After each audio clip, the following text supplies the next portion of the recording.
ക്ഷേത്രങ്ങളുടെ ക്ഷേത്രം, അത്ഭുതങ്ങളുടെ ക്ഷേത്രം. 6 ഈശ്വരന്മാർ ഒരേ പീഠത്തിൽ. തെക്കോട്ട് ദർശനം. തെക്കോട്ട് ദർശനം വിദ്യാഭ്യാസത്തെ സൂചിപ്പിക്കുന്നു. ഭഗവാന്റെ കയ്യിലെ അമൃതകുംഭം അന്നപൂജയെയും. എല്ലാ കൊല്ലവും വൃശ്ചിക മാസത്തിലെ മുപ്പട്ട് ശനിയിൽ മഹാവിഷ്ണുവിൻ്റെ സാന്നിധ്യവും. അങ്ങനെ സപ്തസ്വരങ്ങൾ, സപ്തഭാവങ്ങൾ, സപ്താനുഗ്രഹം നൽകുന്ന ലോകത്തിലെ ഏക ക്ഷേത്രം അതാണ് ആറേശ്വരം ക്ഷേത്രം. കൂടാതെ ഈ കേരളത്തിലെ, ഈ ഇന്ത്യയിലെ, ഈ ലോകത്തിലെ ഏതു പ്രായത്തിലുള്ള സ്ത്രീകൾക്കും ധൈര്യമായി കയറാവുന്ന ഏക ക്ഷേത്രം ആറേശ്വരം ക്ഷേത്രം. ക്ഷേത്ര ദർശനത്തിനായി കാസർഗോഡ് റൂട്ടിൽ നിന്നും വരുന്നവർ കൊടകര ജംഗ്ഷനിൽ വന്ന് ഇടത്തോട്ട് തിരിയുക. തെക്കു ഭാഗത്തു നിന്ന് വരുന്നവർ കൊടകര ജംഗ്ഷനിൽ നിന്ന് റൈറ്റ് തിരിയുക. അവിടെ കൊടകര വെള്ളിക്കുളങ്ങര റൂട്ടാണ്. ഈ റൂട്ടിൽ ഏകദേശം 5 കിലോമീറ്റർ കഴിയുമ്പോൾ വാസുപുരം എന്ന സ്ഥലം. ആ വാസുപുരത്തിൽ നിന്ന് നിങ്ങൾ റൈറ്റിലോട്ട് പോയാൽ ആറേശ്വരം ക്ഷേത്രത്തിലേക്കുള്ള വഴിയാണ്. ഏകദേശം 1.5 കിലോമീറ്റർ കഴിയുമ്പോൾ ആറേശ്വരം ക്ഷേത്രത്തിൻ്റെ അടിവാരത്തിലെത്തും. നിങ്ങൾ ചെറിയ വണ്ടികൾ കൊണ്ടുവരികയാണെങ്കിൽ ആ അടിവാരം വരെ നിങ്ങൾക്ക് വണ്ടി കൊണ്ടുപോകാം.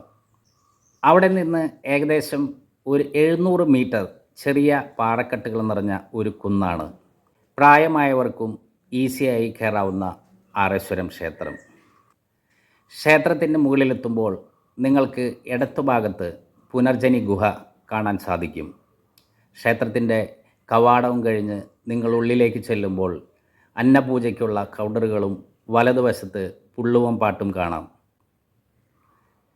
അമ്പലത്തിൽ നിന്നും ഇടത്തോട്ട് പോയി ചെറിയ ഒരു പടി കയറിയാൽ അവിടെ പുനർജനി ഗുഹയുടെ ബാക്ക് സൈഡാണ്.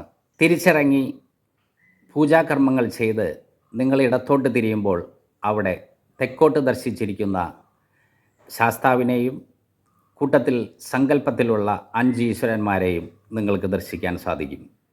6 ഈശ്വരന്മാർ കുടികൊള്ളുന്നതുകൊണ്ട് ഈ അമ്പലത്തിന് ആറേശ്വരം എന്ന പേര് വീണു. മാത്രമല്ല ഈ അമ്പലത്തിൻ്റെ ഏറ്റവും വലിയ പ്രത്യേകത മിനി ശബരിമല അല്ലെങ്കിൽ സ്ത്രീ ശബരിമല എന്നറിയപ്പെടുന്നു. അതുകൊണ്ട് ഈ കേരളത്തിനുമകത്തും പുറത്തുമുള്ള എല്ലാ സ്ത്രീകളും തീർച്ചയായും ഇവിടെ സന്ദർശിച്ചിരിക്കണം. അമ്പല കാഴ്ചകളിലൂടെ നമുക്കൊന്ന് കടന്നു പോകാം.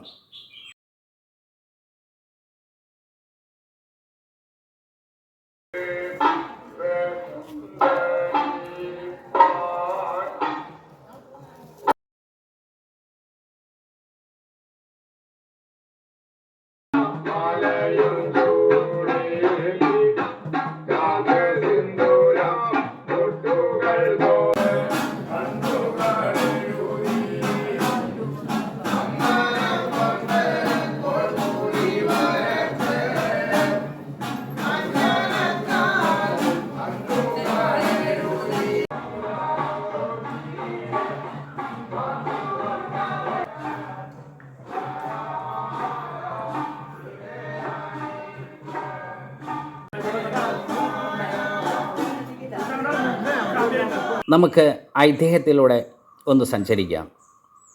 പണ്ട് ബ്രാഹ്മണരെ കൊന്നൊടുക്കുന്ന, ഇല്ലം ചൂടുന്ന ഒരു അസുരനുണ്ടായിരുന്നു. പേര് ഘോരാസുരൻ. ശല്യം സഹിക്കവയ്യാതെ ആ ബ്രാഹ്മണർ കൂടൽമാണിക്യ ക്ഷേത്രത്തെ സമീപിച്ചു. അങ്ങനെ അവിടെ നിന്ന് ബാലശാസ്താവിനെ ഈ അസുരനെ വധിക്കുവാൻ വേണ്ടി പറഞ്ഞയക്കുകയും ബാലശാസ്താവ് കോടശ്ശേരി മലയിൽ ചെന്ന് ഒരു സർപ്പരൂപത്തിലിരിക്കുന്ന ആ ഘോരാസുരനെ വെട്ടി 3 കഷ്ണമാക്കുകയും ചെയ്തു.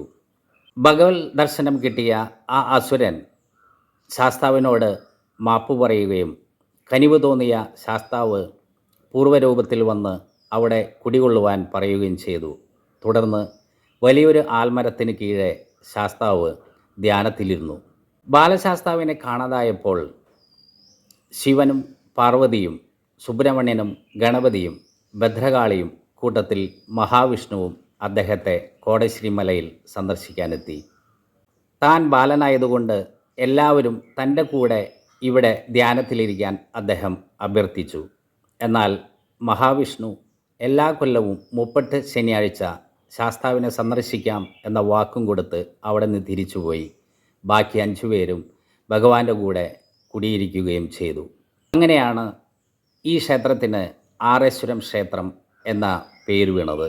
ഘോരാസുരനെ കൊന്നത് മുപ്പട്ട് ശനിയാഴ്ച ആയതുകൊണ്ട് അന്ന് ഇവിടം ഷഷ്ഠി മഹാകെങ്കേമമായി ആഘോഷിക്കുന്നു.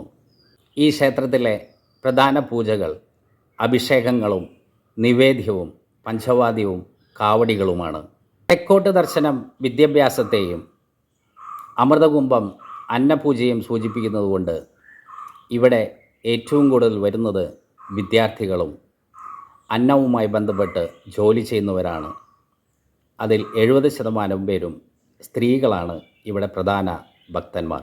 അതുകൊണ്ട് പ്രിയ വിദ്യാർത്ഥികളെ, സ്ത്രീജനങ്ങളെ, നിങ്ങൾ തീർച്ചയായും സന്ദർശിക്കേണ്ട ഒരു അമ്പലമാണ് ആറേശ്വരം ക്ഷേത്രം. നിങ്ങൾക്ക് ഈ വീഡിയോ ഇഷ്ടപ്പെട്ടെങ്കിൽ പരമാവധി വിദ്യാർത്ഥികളിലേക്കും സ്ത്രീജനങ്ങളിലേക്കും ഷെയർ ചെയ്യുമെന്ന് ഞാൻ പ്രതീക്ഷിക്കുന്നു. നിങ്ങളുടെ സ്വന്തം സന്തോഷ് ആലപ്പാട്. നമുക്ക് പുറം കാഴ്ചകളിലേക്ക് ഒന്ന് പോകാം.